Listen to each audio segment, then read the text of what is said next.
Merci. Au lieu de vous faire une présentation de plus de type scientifique, revenir sur les grands constats du transfert de connaissances, je vous propose plutôt de partager une belle expérience qu'on a réalisée sur une programmation de recherche dans les centres d'appel d'urgence 911. Et surtout, ce qui est intéressant à vous présenter, c'est que le transfert de connaissances a été implanté vraiment dès le départ dans cette recherche-là.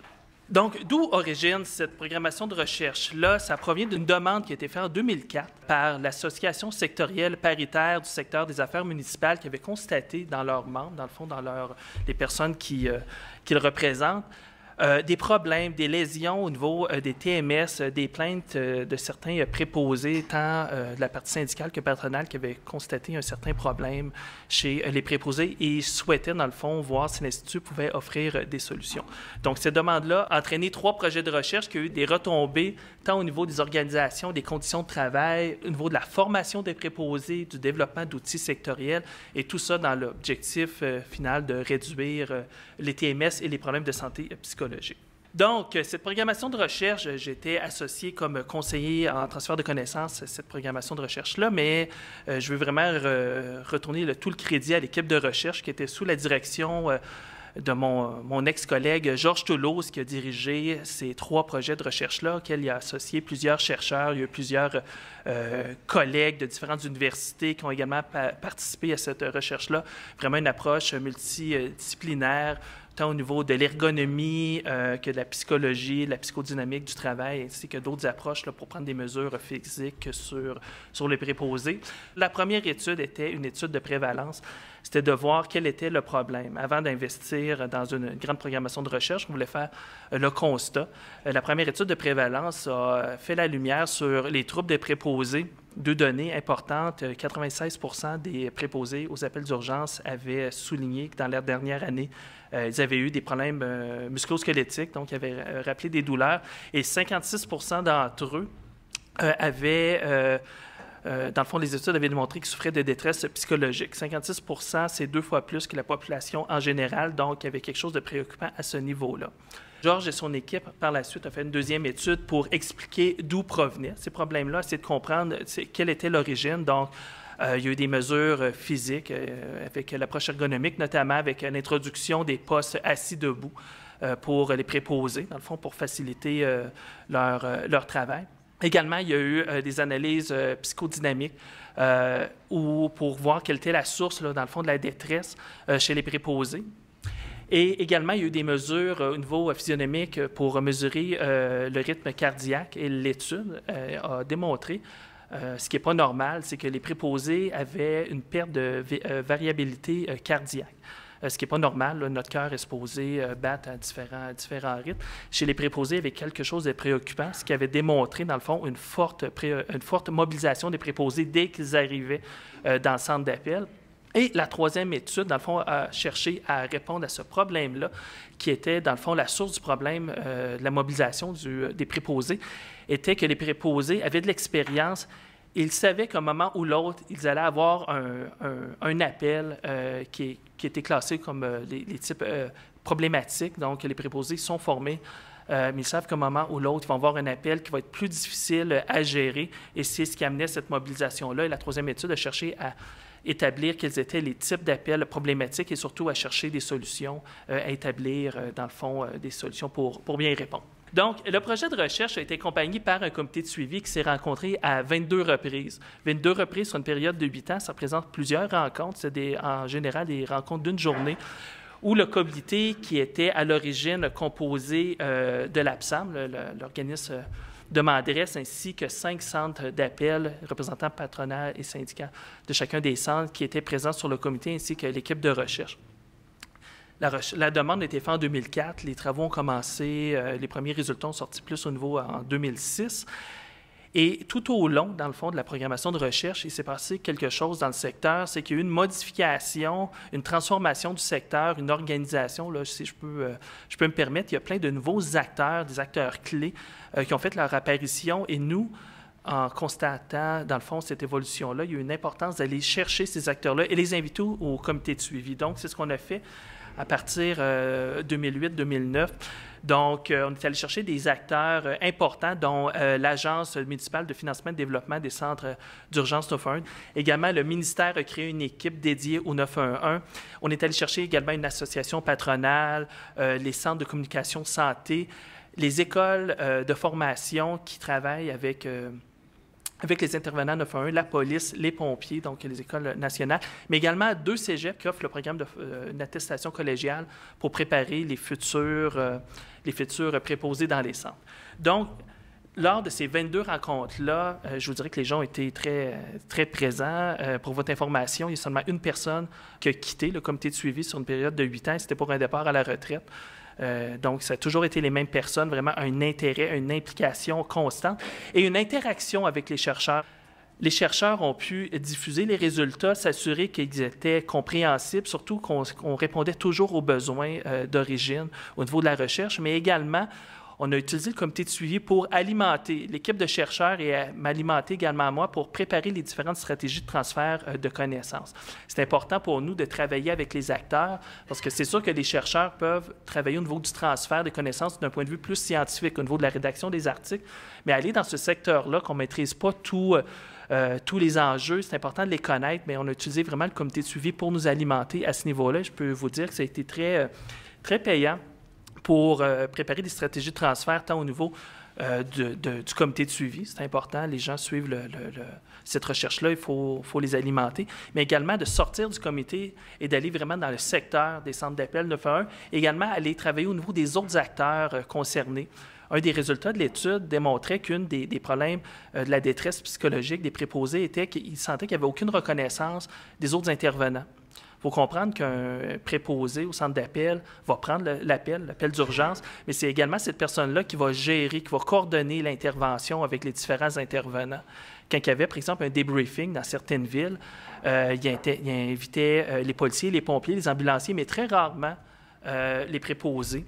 Pourquoi? Pas parce qu'ils n'aimaient pas, parce qu'ils ne comprenaient pas ce qu'ils avaient fait dans ce travail-là. Donc, c'était important pour le comité qu'on aille sensibiliser les autres joueurs, les autres acteurs à leur réalité, puis aux contraintes, puis qu'est-ce qu'on peut faire au niveau de la prévention. Je vais vous parler de certains mécanismes de transfert qu'on a mis en place. Je reviens au niveau du comité de suivi. Donc, tout au long des rencontres, on a diffusé à ces gens-là de l'information, on a transformé l'information. C'est assuré aussi que les chercheurs leur présentaient le contenu, mais qui était compréhensible. Avant de développer les autres mécanismes de transfert, il fallait s'assurer que notre comité de suivi comprenait les résultats des chercheurs avant de penser d'être capable d'aller les diffuser ailleurs. Si vos personnes qui vous suivent pendant plusieurs années, plusieurs rencontres, ne comprennent pas les résultats, les autres qui ne suivent pas vos projets ne pourront jamais les comprendre. Donc, il y avait une préoccupation à ce niveau-là. Et il y a une implication, je vous dirais, très importante des membres du comité pour diffuser l'information. Je donne des exemples. L'APSAM et l'Agence ont des bulletins d'information. Ils ont diffusé énormément d'informations. Je pense que l'agence, j'essaie de compter, on l'a fait avec Laurence, on a ressorti une quinzaine, une vingtaine de mentions aux recherches de l'Institut dans les bulletins. Ça me rappelle, dans le fond, puis la littérature en transfert le rappelle, il faut utiliser les mécanismes de transfert qui sont déjà en place. Utiliser les mécanismes que les acteurs, vos partenaires utilisent au lieu de tout le temps essayer de recréer des nouvelles stratégies. Les gens reconnaissent ces sources d'informations-là, il faut les utiliser, ils sont disponibles, puis les gens attendent juste souvent de diffuser l'information. Donc, une fois qu'on a fait ce travail-là, on a voulu diffuser l'information au secteur. Après la deuxième étude, il y avait déjà plusieurs résultats à diffuser. Donc, on a organisé 2 grandes rencontres, 2 colloques avec des partenaires. Pourquoi 2? C'était simple. Le Québec, c'est un grand territoire. Les centres d'appel d'urgence ne peuvent pas fermer une journée pour se déplacer. Je pense qu'on serait tous un peu dans le trouble. Donc, on a fait 2 colloques, un à Québec, un à Laval pour diviser le Québec en 2, Est-Ouest. Et lors de cette journée, les chercheurs ont présenté les résultats. Georges Toulouse, Louis Saint-Arnaud, chercheur de l'Université Laval également, qui était très impliqué dans les projets, ont diffusé les résultats, expliqué les résultats et on avait produit également une fiche pour vulgariser l'information aux participants. Il y a eu 100 personnes. Les événements ont été fermés très rapidement. Les gens se sont inscrits. C'était sur invitation. C'était les directeurs et les employés des centres qui étaient invités à participer à ces journées-là. Et on a demandé également aux coordonnateurs, directeurs des centres de venir parler lors de ces événements-là. Ce qu'on voulait, dans le fond, c'est qu'une fois qu'on a les résultats, que nos chercheurs ont expliqué les résultats, on voulait que des gens qui ont fait des transformations dans leur centre à partir de ces données-là, à partir de ces chiffres-là, viennent expliquer aux autres qu'est-ce qu'ils ont fait, comment ils l'ont fait, pour partager également leur expertise. Puis ça a amené énormément de discussions entre les centres. Je vous parlais de mobilier assis debout, du mobilier ergonomique pour des centres. Je vous dirais, si vous faites une recherche, il y en a énormément à vendre. Mais est-ce qu'ils sont tous bons? Pas convaincus. Les chercheurs pouvaient discuter de ça, mais entre les directeurs de centre, il y a eu cet échange-là qui a été fait. Et également, on a invité des préposés à venir parler de leur expérience. Qu'est-ce qu'ils ont vécu lorsqu'ils ont participé au projet? Parce qu'on cherchait également des gens pour une troisième étude. Et je peux vous dire que les chercheurs, lors de ces 2 rencontres-là, leur N a été atteint. Là, ça faisait la file là, pour participer au projet. Je suis sûr qu'il y a beaucoup de chercheurs qui aimeraient prendre ces stratégies-là, utiliser-les quand on partage, les gens aiment ça, puis voir qu'est-ce que ça donne aussi.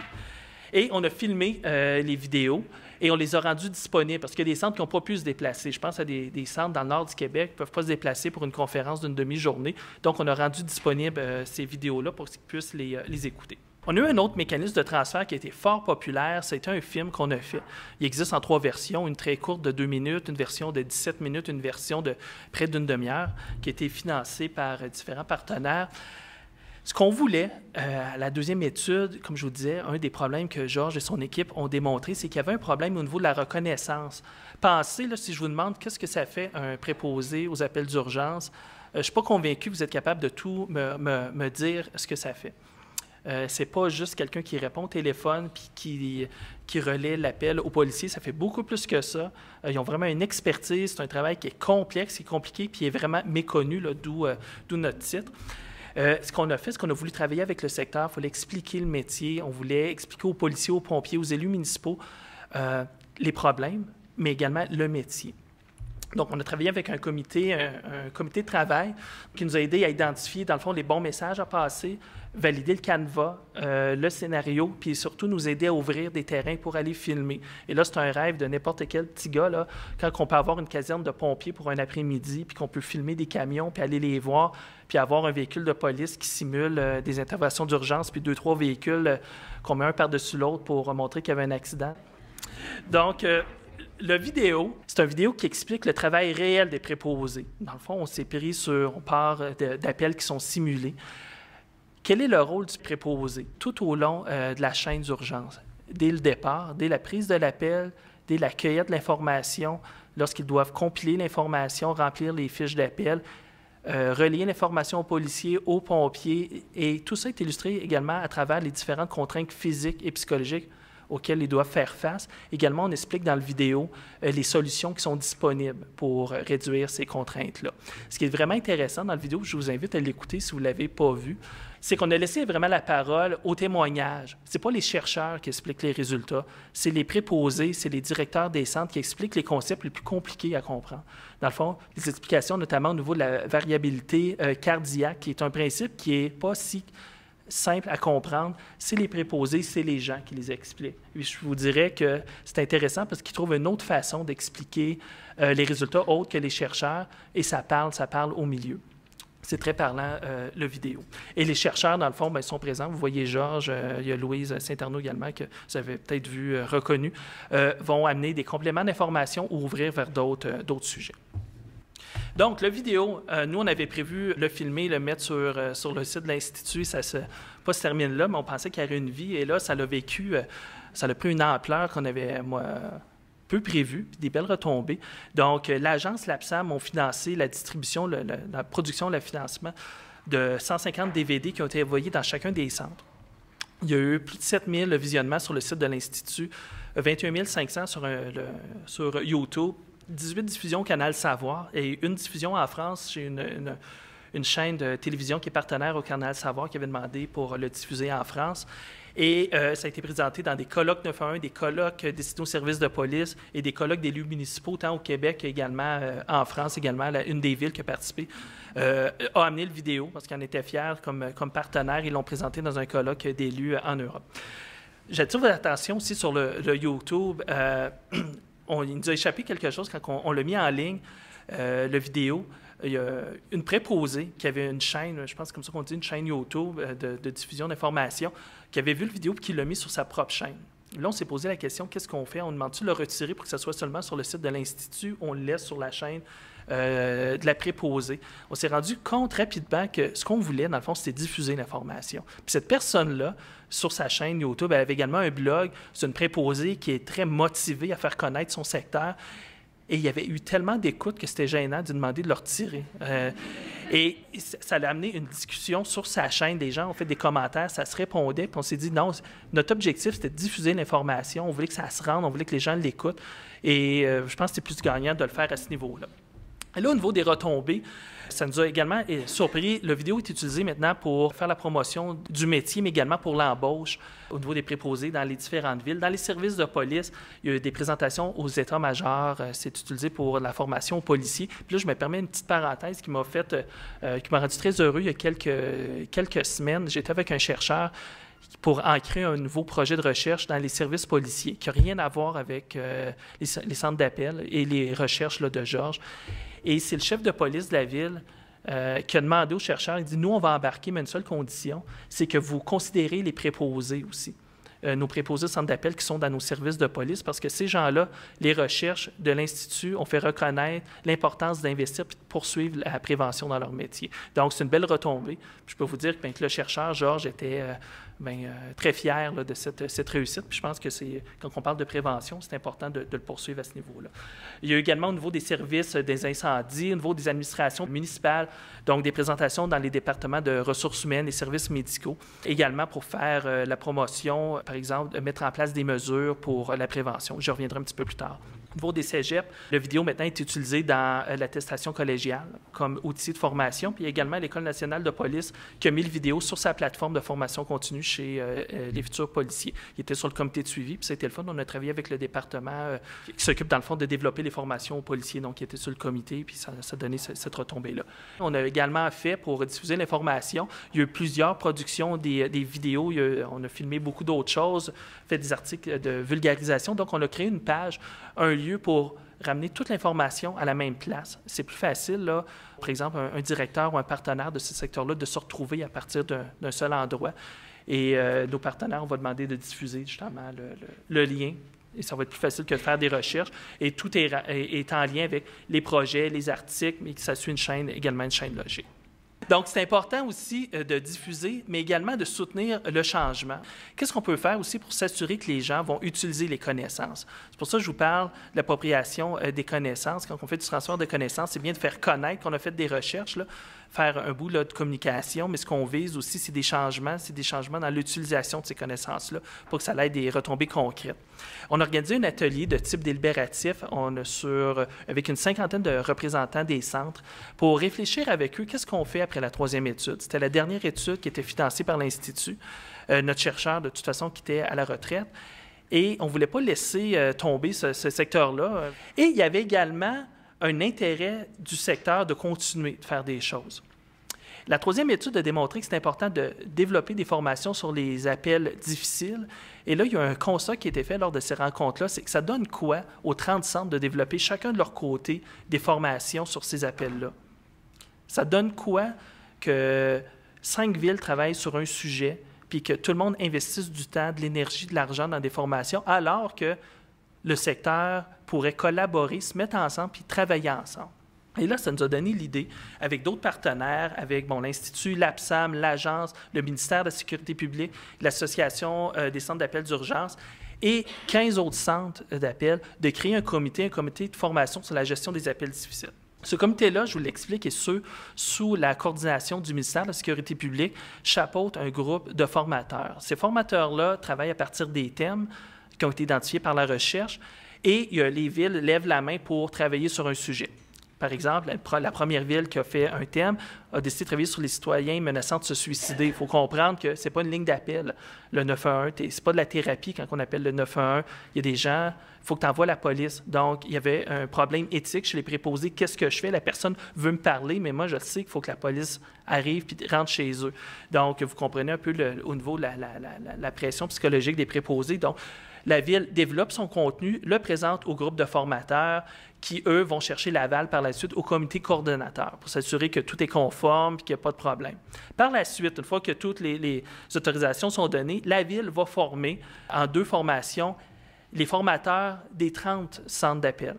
Et par la suite, une fois qu'ils ont reçu la formation, ces formateurs-là ont la responsabilité d'aller former leurs préposés dans leur centre. Donc, vous voyez qu'il y a un beau partage d'expertise qui se fait entre les centres, entre les formateurs, entre les gens qui ont cette responsabilité-là, mais également entre les centres. On fait 2 formations, une à Québec, une à Montréal. À Québec, il y avait une 20aine de personnes. À Montréal, il y a une 50aine de formateurs qui sont présents. Et ça amène de la discussion entre les préposés, entre les formateurs, pas les préposés, entre les formateurs, pour partager une expertise, puis comment on peut transmettre l'information. Puis nous, on est vraiment là en support d'Institut.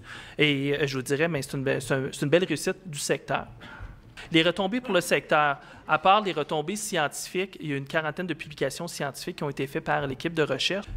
La première étude nous a permis de mobiliser le secteur, la deuxième de mobiliser, la première étude mobiliser les acteurs pour la réalisation des recherches, la deuxième pour le secteur et la troisième pour mettre en place les conditions pour approprier les connaissances. Mais tout ça n'aurait jamais été possible sans plusieurs choses, sans l'implication des partenaires tout au long des recherches, sans avoir une équipe de recherche qui fait de la place à un conseiller pour faire du transfert de connaissances, sans avoir des moyens pour en faire, mais surtout sans avoir une recherche qui répond à un réel besoin. Il y avait une demande à l'origine, puis on a répondu à cette demande-là, puis il y a d'autres demandes qui ont été faites, mais à partir d'un besoin initial. Puis au niveau des retombées, et là je vais en 30 secondes, au niveau de la mise en place des mesures dans les centres d'appel, il y a eu l'achat de mobilier ergonomique qui était possible grâce aux données. Et là, je ne veux pas attribuer à l'équipe ni à moi en tant que transfert ces retombées-là. C'est le secteur qui le fait, mais ça provient également de tout ce mouvement-là qui a été fait. Donc, le secteur, il y a eu des données pour justifier l'achat de matériel pour investir dans la prévention des préposés. Au niveau de la formation, je vous en ai parlé autant collégiale qu'initiale et continue. Au niveau de l'influence politique, je parlais en début de semaine avec les gens du ministère. Il faut savoir que lorsqu'il y a 2 rondes d'audits présentement de certification dans les centres d'appel, et les gens qui ont développé ces audits-là travaillaient aussi avec les données qui étaient produites par l'Institut. Et on ne le savait pas. On le su plus tard. Les gens utilisaient les données qui étaient produites par Georges et son équipe. Donc, ça a servi d'entraînement, de reconnaissance, une prise de conscience des enjeux de santé et sécurité chez les préposés, mais également, ça amène des réponses à des articles de règlement qui sont prévus dans la loi sur la sécurité publique, dont l'article 21 qui parle des conditions pour occuper un emploi comme préposé, quelles sont les prémices physiques et psychologiques et au départ, mais tout au long du poste, quand on occupe une fonction, mais également au niveau de l'article 22, qui est plus au niveau de la formation, laquelle les centres doivent se certifier, sont vérifiés par le ministère. L'article 22, alinéa 11, touche de la gestion des appels difficiles et le comité de formateurs mis en place par le secteur répond exactement à cet article de loi-là. Donc, est-ce qu'on a fait les bonnes choses? Est-ce qu'on aurait pu faire des choses autrement? Dans ce secteur-là, je pense qu'on a fait des choses intéressantes, mais on a voulu savoir si on aurait pu faire des choses différemment et la prochaine présentation va vous parler justement d'une étude de faisabilité parce qu'on voulait savoir, en bout de ligne, est-ce qu'on aurait pu améliorer certaines choses au niveau du transfert de connaissances. Je vous remercie.